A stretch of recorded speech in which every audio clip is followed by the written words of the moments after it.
उनका पैर दबा देते हैं।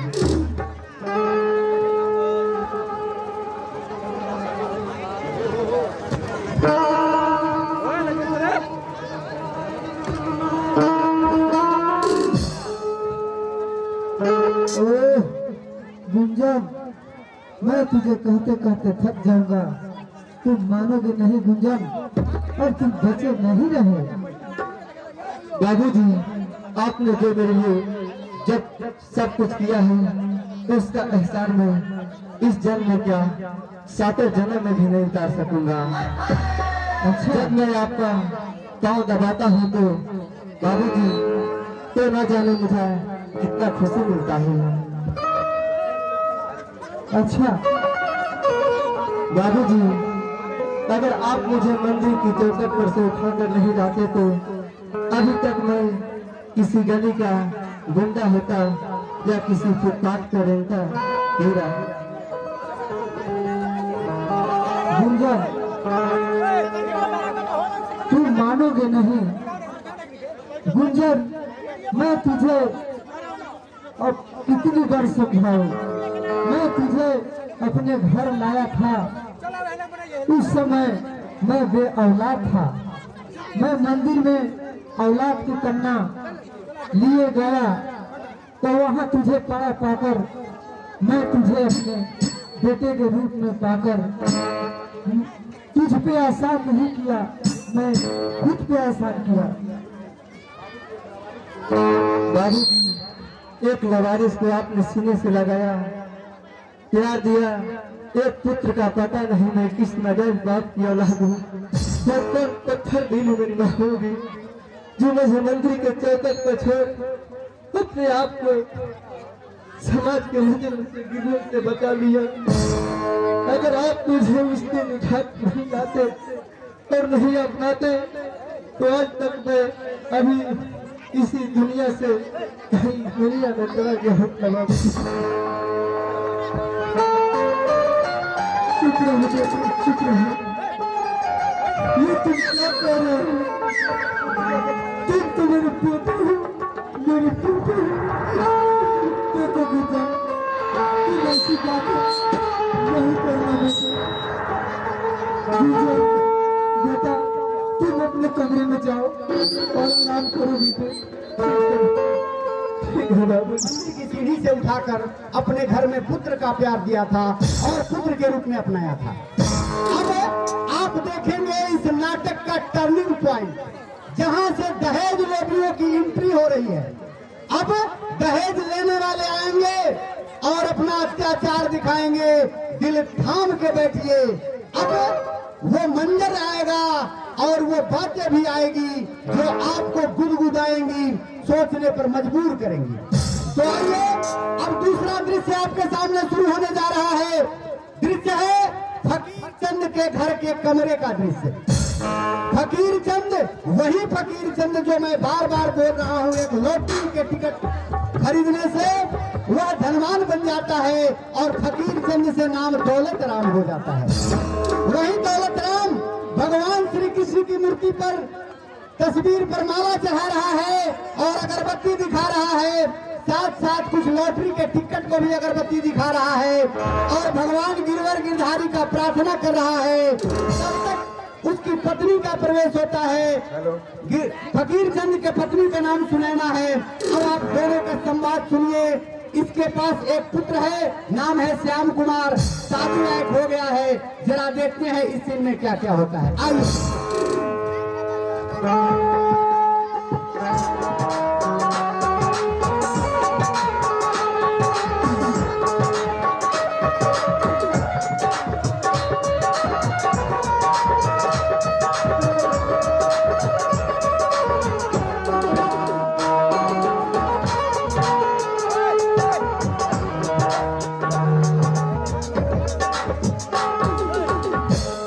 हाय हाय, अरे हाय हाय, मिलो मियाँ को तार नहीं और खोजे तारी।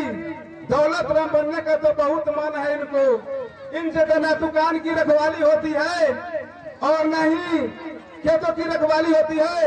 अगर मैं जानती कि तुम इतने निकम्मे हो तो मैं तुमसे शादी ही नहीं करती मैं। अरे भगवान, कम से कम मेरी भी सुन ले। अरे सुने मेरी कपार, अब तो तुम यही कहोगे ना कि मुरली वाले हमें लॉटरी का इनाम दिला देंगे। हाँ, ओ, तो अगर ये मुरली वाले तुम्हें लॉटरी का इनाम दिलाना चाहते तो तुम तो बहुत दिनों से टिकट खरीद रहे हो। अगर भगवान तुम्हें चाहते तो कब के कब मालूमाल कर दिए रहते। एक और बात, अब क्या विचार है, दुकान भी जाओगे या भूखे भजन करोगे? अरे ये मेरी प्यारी मालकिन, कम से कम मेरी बात तो मान लो। मालकिन? किस बात की मालकिन? तेल की मालकिन, गोबर पतन की मालकिन? अब तुम्हें मुझसे कौन सा काम लेना है जो मुझे मालकिन कह के बुला रहे हो? अरे जरा धीरे तो बोलो, तुम तो जानती ही हो कि आज हरेंद्र भाई श्याम बेटे को देखने आ रहे हैं। देखिए जी, मैं आपसे कह देती हूँ कि मैं अपने बेटे श्याम की शादी वही करूंगी जहाँ दहेज में कम से कम मुझे 1 लाख रुपए मिलेंगे। ये तो ठीक है, लेकिन बेटी मैं कुछ नहीं जानती। मैं तो सिर्फ नहीं जानती हूँ कि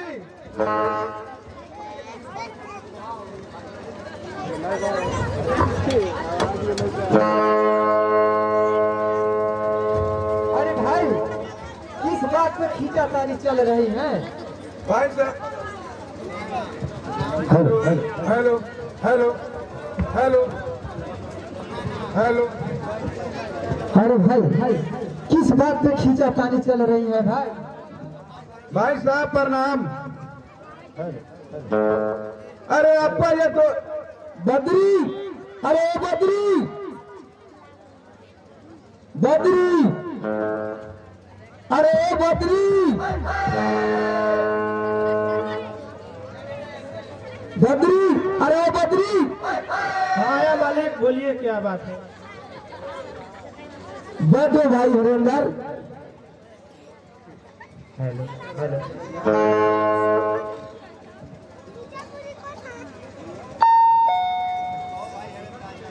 हेलो। कहो भाई हरेंद्र, आज रास्ता कैसे भूल गए जो इस गरीब कुटिया में पधारे?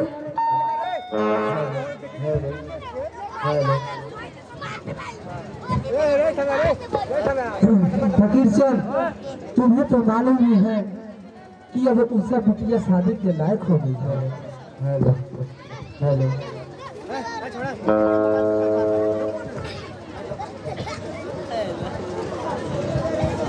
ठीक है, बैठो भाई।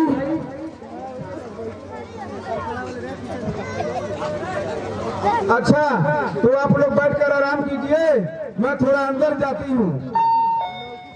श्याम कुमार और अरुण को नहीं देख रहे हैं? श्याम और अरुण कॉलेज में है, सुबह से ही कॉलेज में। अब आता ही नहीं।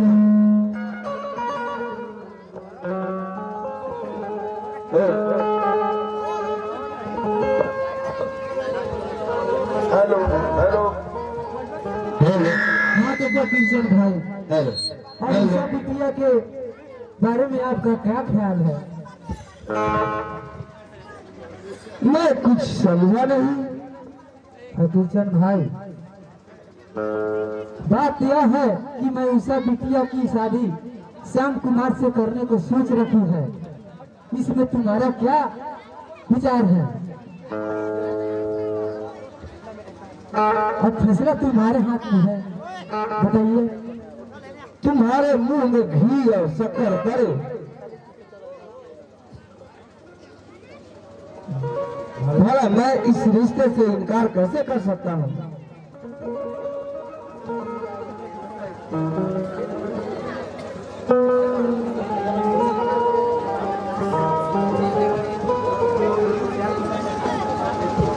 तो अब लेन देन के विषय में कुछ बातचीत कर लीजिए। जितना तुम अपनी बेटी और दामाद को देना चाहो दो, हमारे मुंह से एक शब्द भी नहीं निकलेगा कि कम दिया या अधिक। तुम जैसे सजनों के घर रिश्ता हो जाए, यह क्या कम है?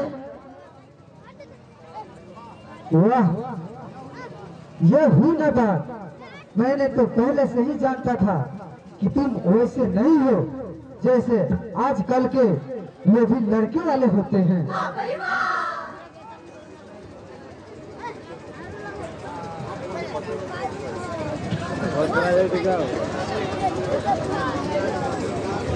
समझे जी, अगर उषा की शादी यहाँ हो जाए तो मैं बराबर ही यहाँ चाय पीऊंगा। देखिए भाई साहब, आप लोग हेलो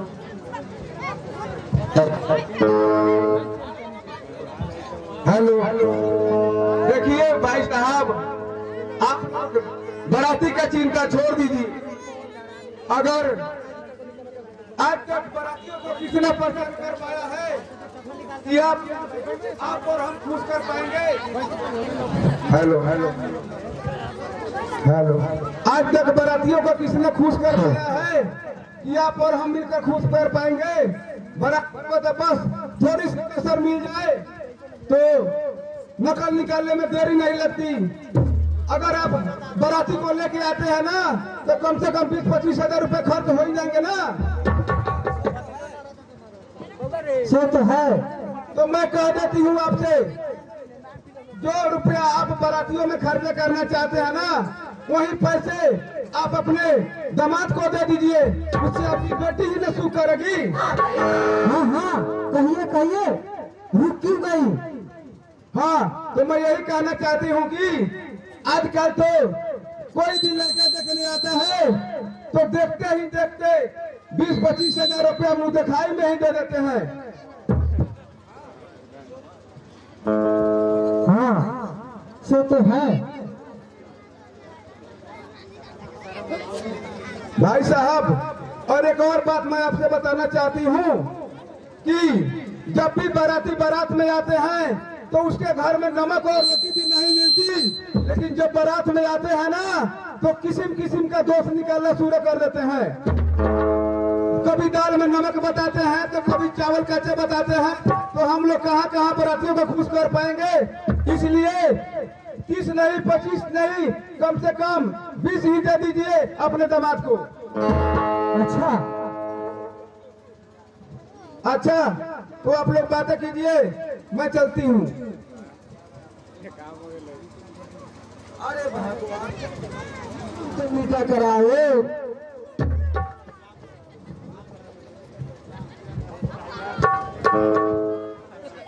अरे 5 शुक्र प्रणाम करो बेटे, तुम्हारी शादी उषा से तय हो गई है।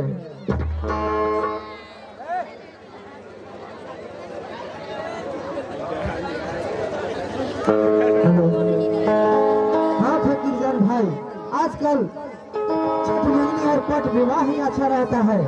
अब किसी पुरोहित से दिन तारीख तय कर मुझे खबर कर देना। ठीक है फकीर, चलिए चलिए हरेंद्र भाई, मैं आपको कुछ दूर छोड़ आता हूँ। चलिए, ठीक है, चलिए।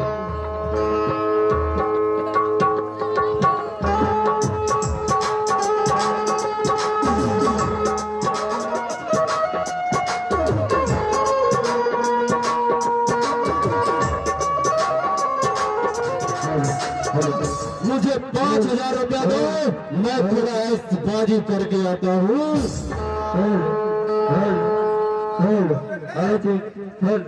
और जाओ ऐश करो, शाबाश मेरे बेटे, मेरा ही बेटा, मेरे जैसे मेरे ही चड्डे बड्डे बने हो।